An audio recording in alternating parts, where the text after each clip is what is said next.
Hello दोस्तों। आज मैंने कुछ सोचा है जो मैं आपसे शेयर करना चाहती हूँ।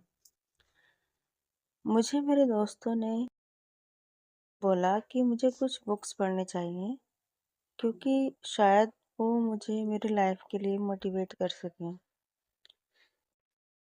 उनमें से एक बुक का नाम था रिच डैड पुअर डैड। उन्होंने बोला ये बहुत अच्छी है, तो मैंने सोचा ठीक है मैं पढ़ती हूँ। लेकिन अब जब मैं पढ़ने के लिए बैठी हूँ तो मुझे लग रहा है कि मैं ये अकेली क्यों पढूं। मैं ये आप लोगों के साथ पढ़ सकती हूँ ना। आप अगर मैं पढ़ रही हूँ तो आप भी उस चीज़ को पढ़ सकते हो। तो मैं एक काम करती हूँ, मैं आपको ये चीज़ सुनाती हूँ। ये बुक जिसकी स्टोरी बहुत अच्छी बताई है मुझे सभी ने कि वो आपको बहुत मोटिवेट करेगी। शायद मेरे साथ आप भी मोटिवेट हो जाए, है ना। चलो ठीक है, फिर मैं आपको पढ़ के सुनाती हूँ। ओके, तो ये है रिच डैड पुअर डैड का फर्स्ट चैप्टर, जो कि इसके ऑथर हैं रॉबर्ट कियोसाकी। उन उन्होंने ये बुक लिखी है। तो उनके फर्स्ट चैप्टर में ये है कि उन्होंने बताया है कि मेरे दो डैडी थे, एक अमीर और दूसरे गरीब। एक बहुत पढ़े लिखे थे और समझदार थे, वे पीएचडी थे और उन्होंने अपने 4 साल के अंडर ग्रेजुएट कार्य को 2 साल में भी कम समय में कर लिया था। इसके बाद में वे आगे पढ़ने के लिए Stanford university, university of Chicago तथा नॉर्दर्न वेस्ट यूनिवर्सिटी गए और ये सब उन्होंने पूरी तरह से स्कॉलरशिप के सहारे किया। मेरे दूसरे डैडी 8वीं के आगे नहीं पढ़े थे। दोनों ही अपने करियर में सफल थे। दोनों ने जिंदगी भर कड़ी मेहनत की थी। दोनों ने ही काफ़ी पैसा कमाया था, परंतु उसमें से एक पूरी जिंदगी पैसे के लिए परेशान होता रहा। दूसरा हवाई के सबसे अमीर व्यक्तियों में से एक बन गया। एक के मरने पर उसके परिवार, चर्च और जरूरतमंदों को करोड़ों डॉलर की दौलत मिली। दूसरा अपने पीछे कर्ज छोड़कर मरा। मेरे दोनों डैडी इरादे के पक्के, चमत्कारी और प्रभावशाली थे। दोनों ने मुझे सलाह दी, परंतु उनकी सलाह एक सी नहीं थी। दोनों ही शिक्षा पर बहुत जोर देते थे, परंतु उनके द्वारा सुझाए गए पढ़ाई के विषय अलग-अलग थे। अगर मेरे पास केवल एक ही डैडी होते तो मैं या तो उनकी सलाह मान लेता या फिर उसे ठुकरा देता। चूँकि सलाह देने वाले दो थे, इसलिए मेरे पास दो विरोधाभासी विचार थे, एक अमीर आदमी का और दूसरा गरीब आदमी का। किसी भी एक विचार को सीधे-सीधे मान लेने या ना मानने के बजाय मैं उनकी सलाहों पर काफ़ी सोचा करता था, उनकी तुलना करता था और फिर खुद के लिए फैसला किया करता था। समस्या यह थी कि अमीर डैड कभी अभी अमीर नहीं थे और गरीब डैड कभी गरीब नहीं थे। दोनों ही अपने करियर शुरू कर रहे थे और दोनों ही दौलत या परिवार के लिए मेहनत कर रहे थे, परंतु पैसे के बारे में दोनों के विचार और नज़रिए एकदम अलग थे। उदाहरण के तौर पर एक डैडी कहते थे, पैसे का मोह ही सभी बुराइयों की जड़ है, जबकि दूसरे डैडी कहा करते थे, पैसे की कमी ही सभी बुराइयों की जड़ है। जब मैं छोटा था तो मुझे दोनों डैडियों की अलग-अलग सलाहों से दिक्कत होती थी। एक अच्छा बच्चा होने के नाते मैं दोनों की बातें सुना करता था। परेशानी यह थी कि दोनों एक सी बातें नहीं करते थे। उनके विचारों में ज़मीन आसमान का फ़र्क था, खासकर पैसे के मामले में। मैं काफ़ी लंबे समय तक यह सोचा करता था कि उनमें से किसने क्या कहा और क्या क्यों कहा, उसका परिणाम क्या होगा। मेरा बहुत सा समय सोच-विचार में ही गुज़र जाता था। मैं खुद को इस बार-बार हर तरह के सवाल पूछा करता, उन्होंने ऐसा क्यों कहा? और फिर दूसरे डैडी की हुई बातों के बारे में भी इसी तरह सवाल पूछता, काश मैं यह बोल सकता, हाँ, वे बिल्कुल सही हैं, मैं उनकी बातों से पूरी तरह सहमत हूँ। पर यह कहकर मैं सीधे उनकी बात ठुकरा सकता। बुड्ढे को यह नहीं पता कि वह क्या कर रहा है। चूँकि दोनों ही मुझे प्यारे थे, इसलिए मुझे खुद के लिए सोचने पर मजबूर होना पड़ा। इस तरह सोचना मेरी आदत बन गई और आगे चलकर मेरे लिए बहुत फ़ायदेमंद साबित हुई। अगर मैं एक तरह से ही सोच पाता तो यह मेरे लिए इतना फायदेमंद नहीं होता। धन दौलत का विषय स्कूल में नहीं बल्कि घर पर पढ़ाया जाता है। शायद इसलिए अमीर लोग अमीर ज़्यादा अमीर होते हो जाते हैं और गरीब और ज़्यादा गरीब हो जाते हैं, और मध्य वर्ग केवल कर्ज में डूबा रहता है। इनमें से ज़्यादातर लोग पैसे के बारे में अपने माता पिता से सीखते हैं। कोई गरीब पिता अपने बच्चों को पैसे के बारे में क्या सिखा सकता है? वह सिर्फ इतना ही कह सकता है कि स्कूल जाओ और मेहनत से पढ़ो। हो सकता है वह बच्चा अच्छे नंबरों से कॉलेज की पढ़ाई पूरी कर ले। फिर भी पैसे के मामले में उसकी मानसिकता और उसका सोचने का ढंग एक गरीब आदमी जैसा ही बना रहेगा। यह सब उसने तब सीखा जब वह छोटा बच्चा था। धन का विषय स्कूलों में नहीं पढ़ाया जाता। स्कूलों में शैक्षणिक और व्यावसायिक निपुणताओं पर जोर दिया जाता है, ना कि धन संबंधी निपुणता पर। इससे यह साफ हो जाता है कि जिन स्मार्ट बैंकर्स, डॉक्टर्स और अकाउंटेंट के स्कूल में अच्छे नंबर आते हैं, वे जिंदगी भर पैसे के लिए संघर्ष क्यों करते हैं। हमारे देश पर जो भारी कर्ज लदा हुआ है, वह काफी हद तक उन उच्च शिक्षित राजनेताओं और सरकारी अधिकारियों के कारण है जो आर्थिक नीतियां बनाते हैं। और मजे की बात तो यह है कि वे धन के बारे में बहुत कम जानते हैं। मैं अक्सर नई सदी के बारे में, आने वाली समस्याओं के बारे में सोचता हूँ। तब क्या होगा? हमारे पास ऐसे करोड़ों लोग होंगे जिन्हें आर्थिक और चिकित्सकीय मदद की जरूरत होगी। धन संबंधी मदद के लिए या तो वे अपने परिवारों या फिर किसी सरकार पर निर्भर होंगे। क्या होगा जब मेडिकेयर और सोशल सिक्योरिटी के पास का पैसा खत्म हो जाएगा? किस तरह कोई देश तरक्की कर पाएगा अगर पैसे के बारे की पढ़ाई की जिम्मेदारी का माता पिता पर छोड़ दी जाएगी, जिनके पास ज़्यादातर या तो गरीब होंगे या गरीब ही होंगे। चूंकि मेरे पास दो प्रभावशाली जज थे, इसलिए मैंने दोनों से ही सीखा। मुझे दोनों की सलाह पर सोचना पड़ता था। इस तरह से सोचते सोचते मैंने यह जान लिया था कि किसी व्यक्ति के विचार उसकी जिंदगी पर कितना जबरदस्त प्रभाव डालते हैं। उदाहरण के तौर पर एक जज को यह कहने की आदत थी, मैं इसे नहीं खरीद सकता। दूसरे जज इन शब्दों के इस्तेमाल से चिढ़ते थे।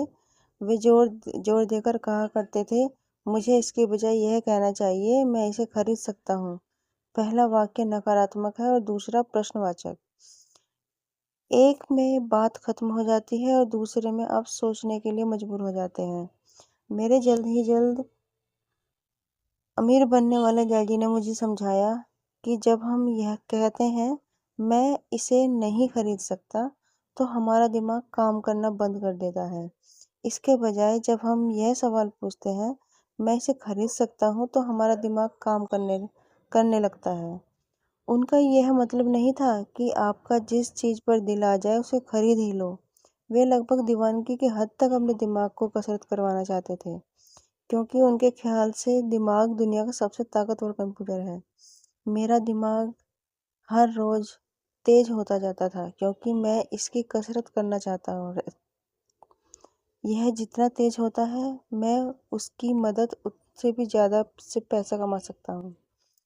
उनका मानना था कि मैं इसे नहीं खरीद सकता। कहना दिमागी आलस की पहचान है। हालांकि दोनों ही डैडी अपने काम में कड़ी मेहनत करते थे, परंतु मैंने देखा है कि पैसे के मामले में एक डैडी की आदत यह थी कि वे अपने दिमाग को सुला देते थे और दूसरे डैडी अपने दिमाग को लगातार कसरत करवाते रहते थे। इसका तत्काल दीर्घकालीन परिणाम यह हुआ कि एक डैडी आर्थिक रूप से बहुत अमीर होते चले गए, जबकि दूसरे डैडी लगातार कमजोर होते चले गए। इसे इस तरह से देख समझे कि एक व्यक्ति हर रोज कसरत करने के लिए जिम जाता हो, जबकि दूसरा व्यक्ति अपने सोफे पर बैठकर टीवी देखता रहता हो। शरीर की यही सही कसरत से आप ज़्यादा तंदुरुस्त हो सकते हैं और दिमाग की सही कसरत से आप ज़्यादा अमीर हो सकते हैं। आलस्य से स्वास्थ्य और धन दोनों को नुकसान होता है। मेरे दोनों डैडियों की विचारधारा में जमीन और आसमान का अंतर था। एक डैडी की सोच थी कि अमीरों को ज़्यादा टैक्स देना चाहिए ताकि बेचारे गरीबों को ज़्यादा फायदा मिल सके, जबकि दूसरे डैडी कहते थे टैक्स उन लोगों को सजा देता है जो उत्पादन करते हैं और उन लोगों को इनाम देता है जो उत्पादन नहीं करते हैं। एक डैडी सिखाते थे कि मेहनत से पढ़ो ताकि तुम्हें किसी अच्छी कंपनी में नौकरी मिल जाए, जबकि दूसरे डैडी की सीख यह थी कि मेहनत से पढ़ो ताकि तुम्हें किसी अच्छी कंपनी को खरीदने का मौका मिल जाए। एक डैडी कहते थे, मैं इसलिए अमीर नहीं हूँ क्योंकि मुझे बाल बच्चों को पालना पड़ता है। दूसरे डैडी कहते थे, मुझे इसलिए अमीर बनना है क्योंकि मुझे बाल बच्चों को पालना है। एक डैडी डिनर की टेबल पर पैसों और बिजनेस के बारे में बात करने के लिए हमेशा प्रोत्साहित करते थे। दूसरे डैडी भोजन करते समय पैसे की बात करने के लिए मना करते थे। एक का कहना था, जहाँ पैसे का सवाल हो सुरक्षित कदम उठाओ, खतरा कम उठाओ मत उठाओ। दूसरे का कहना था, खतरों का सामना करना सीखो। एक का मानना था, हमारा घर ही हमारा सबसे बड़ा निवेश और हमारे लिए सबसे बड़ी संपत्ति है। दूसरे का मानना था, मेरा घर मेरा दायित्व है, और अगर आपका घर आपकी नज़र में सबसे बड़ा निवेश है तो आप गलत हैं। दोनों ही डैडी अपने बिल समय पर चुकाते थे, और उनमें से बहुत सबसे पहले अपने बिल चुकाता था, जबकि दूसरा सबसे आखिरी में। एक डैडी का मानना था कि सरकार को अपना ध्यान रखना चाहिए और आपकी ज़रूरतों को पूरा करना चाहिए। वे हमेशा तनख्वाह और बढ़ोतरी, रिटायरमेंट योजनाओं, मेडिकल लाभ, बीमारी की छुट्टियों के दिन, बाकी सुविधाओं के बारे में चिंतित रहते थे। वे अपने दो चाचाओं से बहुत प्रभावित थे, जो सेना में चले गए थे, और 20 साल के सक्रिय जीवन के बाद उन्होंने अपने रिटायरमेंट और जीवन भर के आराम का इंतजाम कर लिया था। वे मेडिकल लाभ के विचारों को पसंद करते थे और सेना द्वारा अपने रिटायर्ड कर्मचारियों को दी जा रही सुविधाओं की भी तारीफ करते थे। उन्हें विश्वविद्यालय का टेन्योर सिस्टम भी काफ़ी पसंद था। कई बार नौकरी से आजीवन मिल रही सुविधा और सुरक्षा नौकरी के लिए लाभ नौकरी से ज़्यादा महत्वपूर्ण हो जाते हैं। वे अक्सर कहते थे, मैंने सरकार के लिए बहुत मेहनत से काम किया है और इसलिए बदले में मुझे ये लाभ मिलने चाहिए। दूसरे जज पूरी तरह से आर्थिक स्वावलंबन के में विश्वास करते थे। वे सुविधाभोगी मानसिकता के विरोधी थे। वे मानते थे कि इस तरह से मानसिकता लोगों को कमजोर और आर्थिक रूप से जरूरतमंद बनाती है। उनका दृढ़ विश्वास था कि आदमी को आर्थिक रूप से सक्षम होना चाहिए। एक डैडी डॉलर बचाने के लिए परेशान रहे, दूसरे डैडी एक के बाद एक निवेश करते रहे। एक डैडी ने मुझे बताया कि अच्छी नौकरी तलाशने के लिए अच्छा सा बायोडाटा कैसे लिखा जाए। दूसरे ने मुझे ये सिखाया है कि कैसे मजबूत व्यावसायिक और वित्तीय योजनाएं लिखी जाए जिससे मैं नौकरियां दे सकूं। दो प्रभावशाली डैडियों के साथ रहने के कारण मुझे यह विश्लेषण करने का मौका मिला कि उनके विचारों का उनके जीवन पर कितना प्रभाव हो रहा है। मैंने पाया कि दरअसल लोग अपने विचारों से ही अपने जीवन को दिशा देते हैं। उदाहरण के तौर पर, मेरे गरीब डैडी हमेशा कहा करते थे, मैं कभी अमीर नहीं बन पाऊंगा, और उनकी यह भविष्यवाणी सही साबित हुई। दूसरी तरफ मेरे अमीर डैडी हमेशा खुद को अमीर समझते थे। वे इस तरह की बातें करते थे, मैं अमीर हूँ और अमीर लोग ऐसा नहीं करते। एक बड़े आर्थिक झटके के बाद जब वे दिवालियापन की कगार पर थे, तब भी वे खुद को अमीर आदमी ही कहते थे। वे अपने समर्थन में यह कहते थे, गरीब होने और पैसे न होने में फ़र्क होता है। पैसा पास न होना अस्थायी है, जबकि गरीबी स्थायी है। मेरे गरीब डैड यह भी कहते थे, मेरे पैसे में कोई रुचि नहीं है और पैसा महत्वपूर्ण नहीं है। मेरे अमीर डैडी हमेशा कहते थे, पैसे में बहुत ताकत है। हो सकता है कि हमारे विचारों की ताकत को कभी भी मापा ना जा सके या फिर उन्हें कभी पूरी तरह से समझा ना जा सके। फिर भी बचपन में ही मैं ये समझ गया था कि अपने विचारों पर ध्यान देना चाहिए, अपनी अभिव्यक्ति पर भी। और मैंने देखा कि मेरे गरीब डैड इसलिए गरीब थे क्योंकि वे कम कमाते थे। इसलिए बल्कि इसलिए मेरे गरीब डैड इसलिए गरीब नहीं थे क्योंकि वे कम कमाते थे, बल्कि इसलिए गरीब थे क्योंकि उनके विचार और काम गरीबों की तरह थे। दो डैडी होने के कारण बचपन से ही मैं इस बारे में बहुत सावधान हो चला था कि किस तरह की विचारधारा अपनाऊं। मैं किसकी बात मानूं, अपने अमीर डैड की या अपने गरीब डैड की। हालांकि दोनों ही शिक्षा और ज्ञान को बहुत महत्वपूर्ण मानते थे, परंतु क्या सीख क्या क्या सीखा जाए, इस बारे में दोनों की राय अलग अलग थी। एक चाहते थे कि मैं पढ़ाई में कड़ी मेहनत करूं, डिग्री लूं और पैसे कमाने के लिए अच्छी सी नौकरी ढूंढ लूं।